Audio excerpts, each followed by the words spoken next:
जो लोग असहिष्णुता मूलक सुख की प्राप्ति में, सुख की स्थिति में, धन, पुत्र, ऐश्वर्य, यश, मान सम्मान की प्राप्ति में भगवान की दया समझते हैं,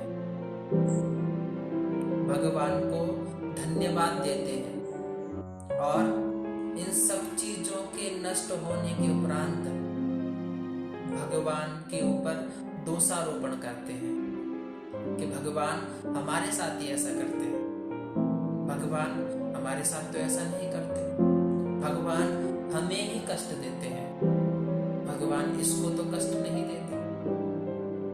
वो लोग भगवान की दया को जानते ही नहीं है, भगवान के ऐश्वर्य को, भगवान के आनंद स्वरूप को जानते ही नहीं है कि भगवान कितने दया के सागर हैं। भगवान का एक नाम दया निधि भी है, ये भी नहीं जानते।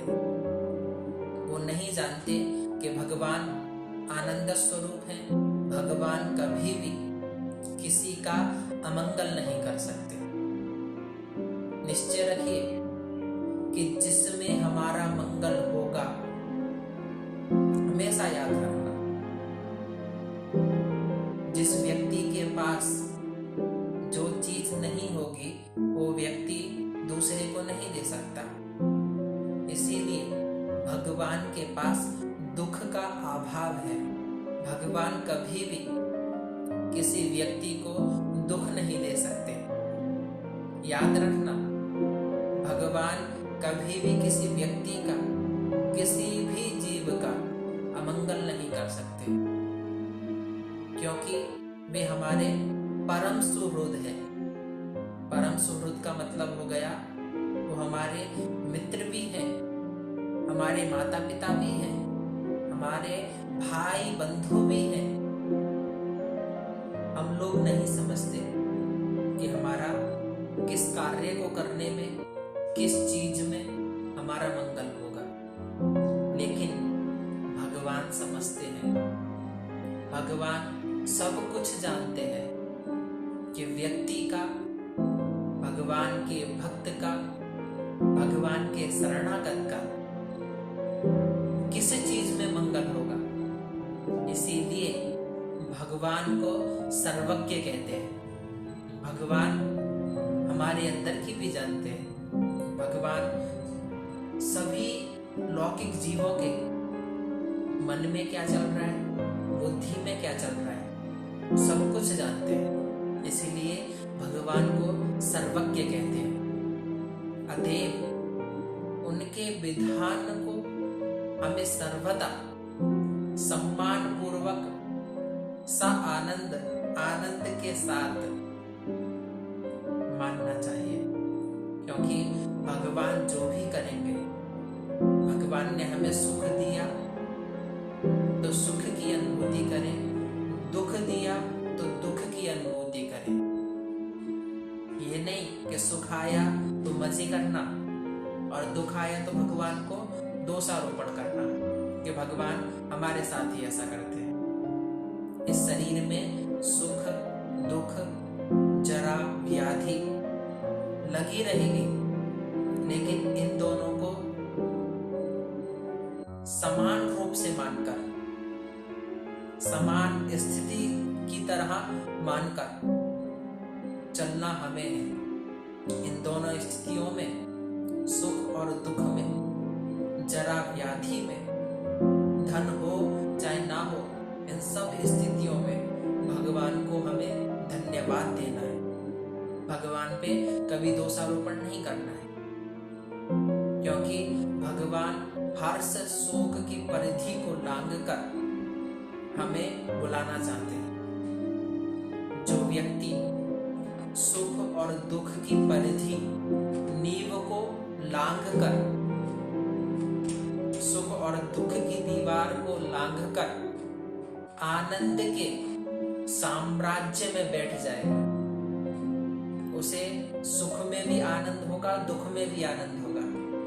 उस व्यक्ति के साथ भगवान हमेशा रहेगा। हर कण कण में भगवान उसको दर्शन देंगे, उसके मन से, उसकी नेत्रों से। कभी भी भगवान अपना विग्रह नहीं हटाएंगे। इसीलिए एक बार पुनः कहना चाहूंगा कि भगवान की दया पर कभी भी संदेह मत करना। जिस दिन भगवान की दया पर संदेह होना लगे, हम संदेह करने लगे, उस दिन विचार करना कि मेरे को अभी थोड़ी और भक्ति करनी चाहिए, अपने मन को और कंट्रोल करना चाहिए, क्योंकि अभी मैं भगवान की आनंद को प्राप्त नहीं कर सकता। अभी भी मुझे दुख में अंदर से दुख उत्पन्न होता है कि भगवान के प्रति दोषारोपण उत्पन्न होता है, दोष उत्पन्न होता है कि भगवान मेरे साथ ऐसा करते हैं। इसीलिए जीवन में सुख और दुख को समान रूप से चलते चलते, आनंद को प्राप्त करते करते भगवान को अपना बनाओ। भगवान ने स्वयं कहा है, यो मां पश्यति सर्वत्र सर्वे च यदि पश्यति तस्याहं न प्रपश्यामि स च मे न प्रपश्यति। भगवान कहते हैं, जो मनुष्य सर्वत्र मुझको देखता है, जो मनुष्य सब में मुझको देखता है, जीव जंतु पशु पक्षी पेड़ पौधे हर चीज में मुझको देखता है, उनसे मैं कभी ओझल नहीं होता और वह मुझसे कभी ओझल नहीं होता। अर्थात भगवान भी उस व्यक्ति को देखते हैं और भगवान सदैव उस व्यक्ति को देखते हैं। एक दूसरे को देखते हैं। इसीलिए इन दोनों सुख और दुख को, जरा और व्याधि को, धन हो चाहे ना हो, इन सब स्थितियों को समान रूप से देखो। सुख हो तो ज्यादा हर्ष उल्लास मत करो, दुख हो तो ज्यादा कष्ट मत करो। अपने भगवान को दोष मत दो, उनको धन्यवाद दो कि प्रभु आपने जब सुख दिया तब भी मैं आपका धन्यवाद करता हूँ, और जब आपने दुख दिया तब भी मैं आपका धन्यवाद करता हूँ।